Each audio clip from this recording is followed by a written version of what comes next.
Hey, how are you doing today, sir? I'm doing well. How about yourself? Absolutely fantastic. I love this book.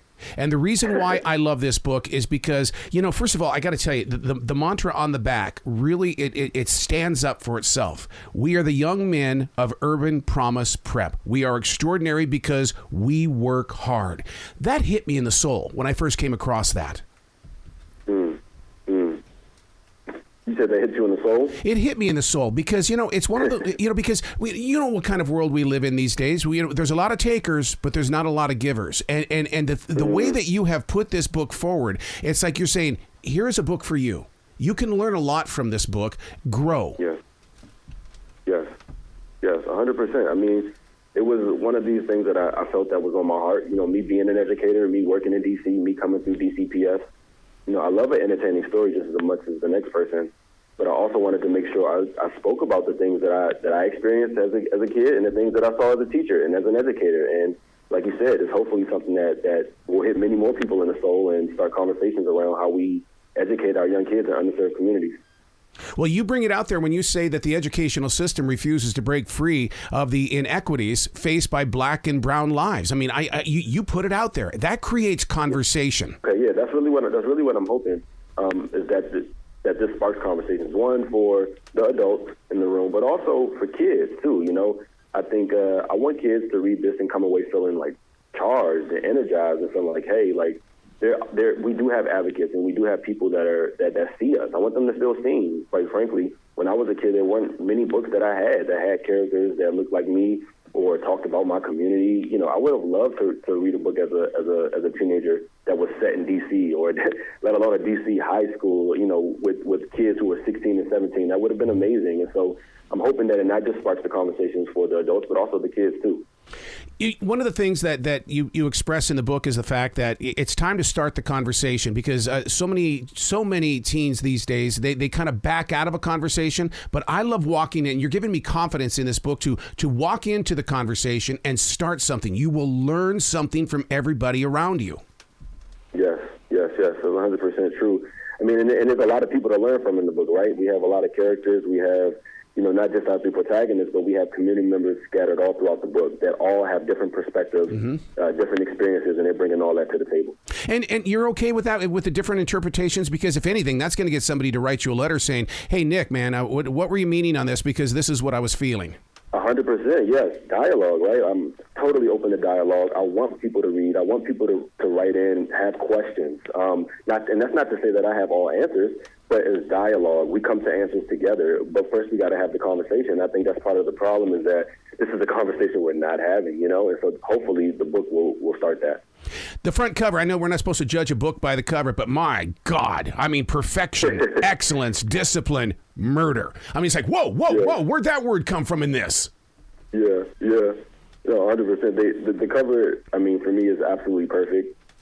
It's very powerful. You look into the eyes of JB there on the front, and you're thinking, what's going to happen to him in this book, right? And so I'm excited about it. I'm hoping that when people walk in the stores, they're also grabbed by the cover and that they pick it up. Well, when you're looking at the eyes, the darkened eyes, I mean, right away, I mean, you see everything else, but all of a sudden you start seeing a story inside this guy's eyes, and it serves as a subliminal message.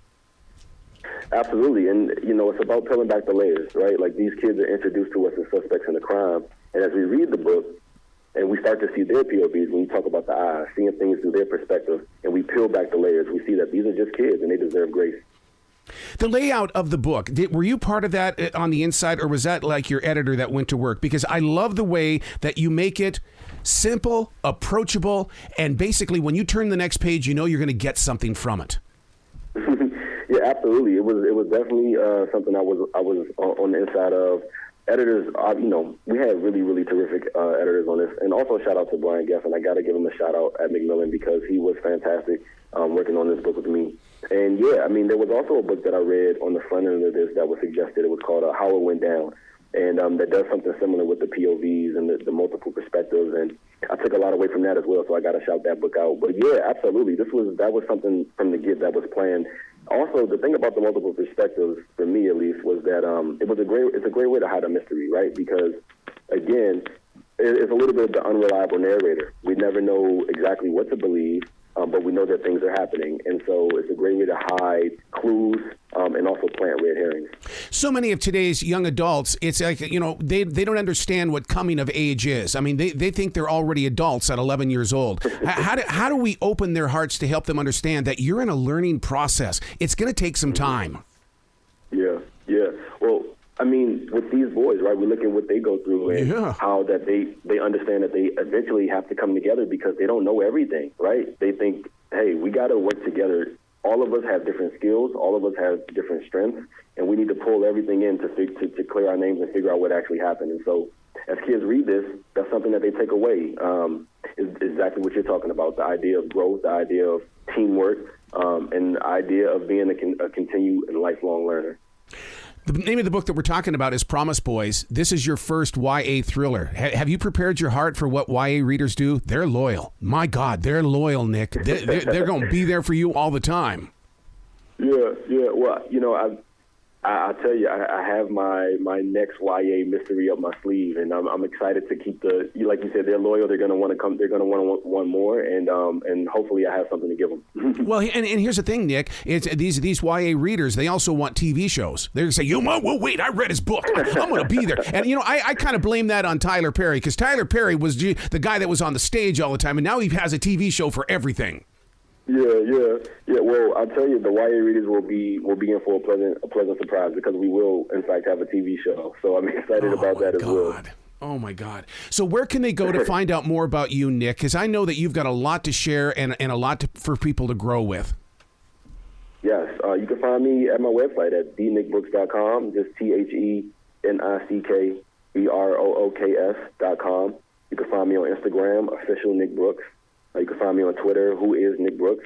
But again, you can go to my website, thenickbrooks.com, THENICKBROOKS.com, and you'll find all the ways to connect with me. I look forward to talking to you again many times, dude. Yeah, likewise. Thank you. I really appreciate it. Well, you be brilliant today, okay? All right, you too. Thank you, man. Peace.